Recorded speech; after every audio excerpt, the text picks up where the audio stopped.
Sí, muy buenas tardes. Un saludo para ti, Rosy, y por supuesto para toda la teleaudiencia del Dominical. Efectivamente, estamos transmitiendo en vivo desde el Palacio de Convenciones de La Habana, donde está aconteciendo esta quinta sesión extraordinaria de la Asamblea Nacional del Poder Popular en su 9ª legislatura. Ya tú lo anunciabas, con la presencia del primer secretario del Comité Central del Partido y presidente de la República, Miguel Díaz-Canel Bermúdez. Los diputados analizaron y aprobaron en plenaria la nueva ley, el Código Penal, además de la Ley de Ejecución Penal. Efectivamente, Melvin, nos encontramos en el Palacio de Convenciones de La Habana, donde ya podemos decir que Cuba tiene un nuevo Código Penal que reemplaza el aprobado en 1987. Nuestra colega Daimí Díaz Breijo estuvo cubriendo esta sesión plenaria y nos presenta los detalles de cómo se ejerció la iniciativa legislativa por el Tribunal Supremo Popular, cómo fue el dictamen de la Comisión de Asuntos Constitucionales y Jurídicos y el debate, esa construcción colectiva que hicieron nuestros diputados de este nuevo Código Penal. El presidente del Tribunal Supremo Popular, Rubén Remigio Ferro, destacó que el texto es fruto de una creación colectiva, plural y enriquecida desde la base. Expresa el carácter humanista de la revolución, toda vez que defiende a la sociedad y a las personas en sus derechos. Entre los aspectos más novedosos del proyecto de Código Penal se destacan los siguientes. Se extiende su aplicación a infracciones y actos ilícitos que afectan el espectro radioeléctrico, el medio ambiente y el patrimonio cultural. Se penalizan las violaciones más graves relacionadas con el uso abusivo de los derechos constitucionales, la participación en actividades subversivas, la creación intelectual, las agresiones a las tecnologías de la información y las comunicaciones. Se refuerza la respuesta penal en los hechos vinculados a la corrupción económica y administrativa, con alcance a los nuevos actores económicos. Entre los aspectos novedosos significó que un total de 80 preceptos constitucionales tienen impacto directo en la normativa. Se incorporan nuevas sanciones accesorias, circunstancias agravantes y reglas de adecuación para enfrentar la discriminación en cualquiera de sus manifestaciones, la violencia de género y familiar, los hechos que se cometen contra personas menores de edad o en situación de discapacidad o que transgreden la intimidad personal y familiar, la imagen y los datos personales. Ya se aprobó la ley de edad, las violaciones más graves a esos derechos que se reconocen ahí de las personas se tipifican como delito en esta norma. Se prevén como sanciones principales para los hechos delictivos de mayor gravedad la privación perpetua de libertad o la privación temporal de hasta 30 años, que en algunos casos no hay sanciones conjuntas, cuando hay multiresidencia incluso se puede extender hasta 40. Se mantiene la posibilidad de aplicar con carácter excepcional, como hasta ahora ha sido, la sanción de muerte en 23 tipos penales de extrema gravedad, en delitos contra la seguridad del Estado y los de terrorismo, tráfico internacional de drogas y asesinato. En el contenido de la norma se mantiene la exigencia de responsabilidad penal a partir de los 16 años de edad cumplidos y se suprimen las medidas de seguridad predelictivas. Se introducen como nuevas sanciones la reclusión domiciliaria y servicio en beneficio de la comunidad. Se puede afirmar que contaremos con una ley penal moderna, atemperada a nuestras realidades socioeconómicas, armonizada con la Constitución, con las demás disposiciones jurídicas y con instrumentos jurídicos internacionales vigentes para el país.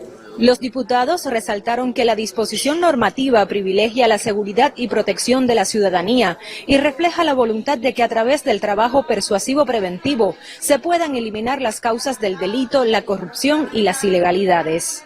Este proyecto de ley ha sido sometido a un amplio proceso de discusión y análisis entre juristas, profesores universitarios, diputados y la población en general, lo que nos ha permitido concluir una norma coherente con la experiencia alcanzada, con los requerimientos de la nación e informada de los progresos que se manifiestan en la ciencia del derecho penal. Las leyes en Cuba parten del pueblo, o sea, son el propio pueblo el que las hace.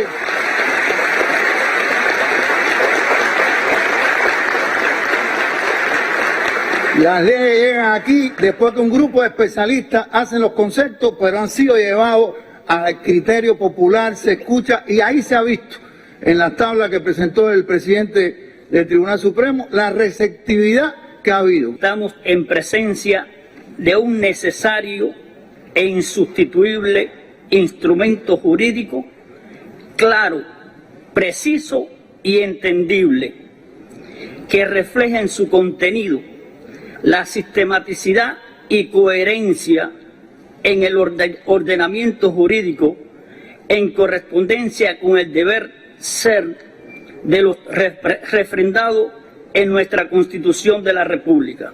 Interesante debate generó entre los parlamentarios la inclusión del término femicidio. En ese sentido, trascendió que el artículo 345 establece las sanciones correspondientes a quien dé muerte a una mujer como consecuencia de la violencia de género. Por lo que propongo que se configure el delito de femicidio, en el que se sanciona con privación de libertad de 20 a 30 años, privación perpetua de libertad o muerte cuando concurran cualquiera de las circunstancias siguientes. A. Quien de propósito mate a la mujer con la que mantiene o ha mantenido una relación conyugal o de pareja de hecho afectiva. B. De muerte a una mujer como consecuencia de la violencia de género. C. Prive de la vida a una mujer por motivos de género. Lo que propongo es que se valore ponerlo en el 345 antes del 1 o después del 345.1. La definición que está planteando Mariela está en el artículo 45, el 345, inciso B, de muerte a una mujer como consecuencia de la violencia de género. Pero también está que de propósito mate a un ascendiente o descendiente o a la persona con la que mantiene una relación conyugal. Estamos defendiendo todos los derechos para todas las personas. Las discusiones que hemos hecho con el tribunal han estado dirigidas a que no haya impunidad y que no haya espacio a la equivocación en la interpretación de la ley para aplicar justamente el delito de la violencia contra las mujeres, incluso en esta violencia extrema que es el asesinato de las mujeres. A nosotros es verdad lo que dice la compañera, lo que no tenemos es definido en el término femicidio, pero el hecho en sí, en su interpretación, sí está recogido en el Código Penal, que, repito, antes teníamos la inconformidad de que pudiera haber vacíos o que había vacíos en el código en relación a la violencia de género. Ahora nosotras consideramos que hemos avanzado suficientemente en reflejar en el código todo lo que tiene que ver con la violencia de género. Lo que dice Mariela está previsto en la legislación penal y refiere la sanción de rigor que ella ha interesado. Esta ley se perfeccionó a partir de la integración de 25 instrumentos de Naciones Unidas relacionados, por ejemplo, con la corrupción, el terrorismo, el delito transnacional, las drogas, entre otros. El Código Penal entrará en vigor a los 90 días de su publicación en la Gaceta Oficial de la República.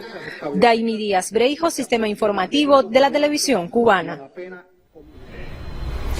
Y este trabajo de nuestra colega Daimi Díaz Breijo refleja ese rico e intenso debate que generó, Esther Lilian, el Código Penal. Se trata, como ya tú decías, adelantabas, de un proceso de construcción colectiva que refleja la realidad cubana de ahora mismo. Y este nuevo Código Penal, Melvin, forma parte también del reordenamiento jurídico de nuestra nación, iniciado con la aprobación de la Constitución de la República del año 2019. Pero, ¿qué va a acontecer luego de que ya los diputados votaron y aprobaron el nuevo Código Penal? Los detalles los tiene nuestro colega Humberto López, que sostuvo y sostiene una conversación con el presidente del Tribunal Supremo Popular. Sí, efectivamente, muchísimas gracias. Palacio de Convenciones de La Habana, Cuba. La noticia hasta este minuto: la Asamblea Nacional del Poder Popular acaba de aprobar el nuevo Código Penal de la República de Cuba. Un momento sin dudas histórico, pone fin a la vida del anterior Código Penal que desde 1987 y hasta este 2022 ha estado vigente en nuestro país. Papel protagónico importante en la creación de este código lo ha tenido el Tribunal Supremo Popular, a la hora de nuclear todas las fuerzas, todo el conocimiento, la sapiencia que ha venido a reflejarse en esta disposición jurídica. Por eso vamos a conversar con el presidente del máximo órgano de impartición de justicia en nuestro país, Rubén Remigio Ferro. Muchas felicidades, porque sabemos que para ustedes es un momento de satisfacción, porque es el resultado del trabajo. Pero yo le diría, con todo respeto, ya tenemos código, es de ahora en adelante. Claro que sí. Nada termina con la aprobación, es un paso relevante, es el plazo que realmente establece las bases de lo que debe ser, de conjunto con la ley del proceso penal que se aprobó en octubre pasado, establece las bases de cómo es todo el tema del procesamiento de los delitos y del cumplimiento de las sanciones en Cuba. Ahora queda, como siempre, se aprueba una ley y entonces el reto y el desafío es la más efectiva aplicación de lo que en ella se establece. Eso lo tenemos no solo los magistrados, los jueces de los tribunales, sino todos los operadores del derecho, los abogados, la fiscalía, la justicia penal y la justicia, la impartición de justicia en sentido general, tiene todos esos componentes.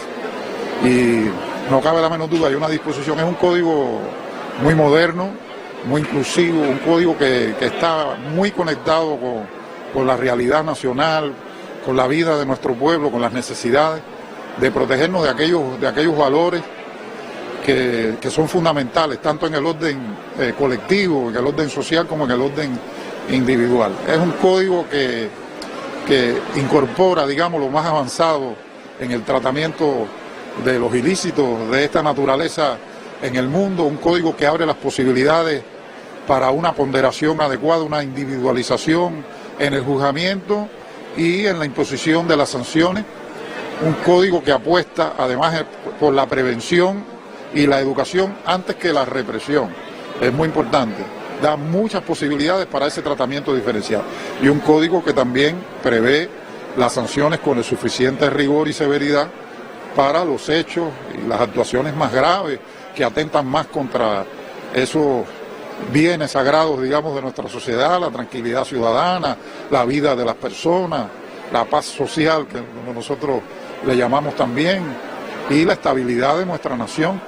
Entonces, digamos que tiene todo ese diapasón que le permite a los jueces y a los demás operadores del derecho, los fiscales, los abogados, los consultores, realmente moverse en un amplio abanico de posibilidades para establecer en cada juzgamiento, en cada caso, un traje a la medida, digamos, de lo que se va haciendo. Siempre usted resalta, lo hacemos, el artículo 1 de la Constitución que aprobamos en 2019 en referendo popular, Estado socialista de derecho y de justicia social.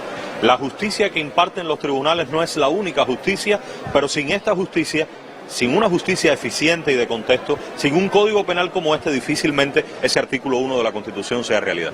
Por supuesto. Esta ley ya aprobada, ¿no?, por la Asamblea viene a reforzar ese planteamiento tan relevante del artículo 1 de la Constitución. Estado socialista de derecho y de justicia social. Yo debo decir que el código, como lo planteé en la presentación, desarrolla 80 artículos de la Constitución, planteando que la violación más grave de los derechos y de las garantías que establece la Carta Magna, entonces son considerados esas violaciones como delito. Y a la vez incorpora el contenido de 25 instrumentos internacionales, tratados, pactos, convenciones de las que Cuba es signataria y por tanto están vigentes para nosotros. Es un código muy moderno que compara, digamos, con las leyes equivalentes de cualquier país del mundo, incluso se ubica entre los de más avanzada, digamos, y mayor novedad incorpora. Agradezco muchísimo sus palabras, una jornada muy intensa porque no es solo el entonces proyecto, hoy ya ley, hoy ya código penal, sino también la ley de ejecución penal y la ley de amparo de los derechos constitucionales que también el Tribunal Supremo ha tenido, yo comentaba ahorita con el presidente, una paternidad responsable, pero no aferrada, porque han incorporado cada una de las opiniones, incluso ya en este momento final con las diputadas y los diputados, y de lo cual nosotros vamos a seguir contando a lo largo de la jornada de hoy. Gracias, presidente. Muchas gracias a ustedes. Gracias. Seguimos adelante en nuestra transmisión, Canal Cubano de Noticias, el Canal Caribe, donde se origina la información en esta jornada del domingo en el Palacio de Convenciones aquí en La Habana.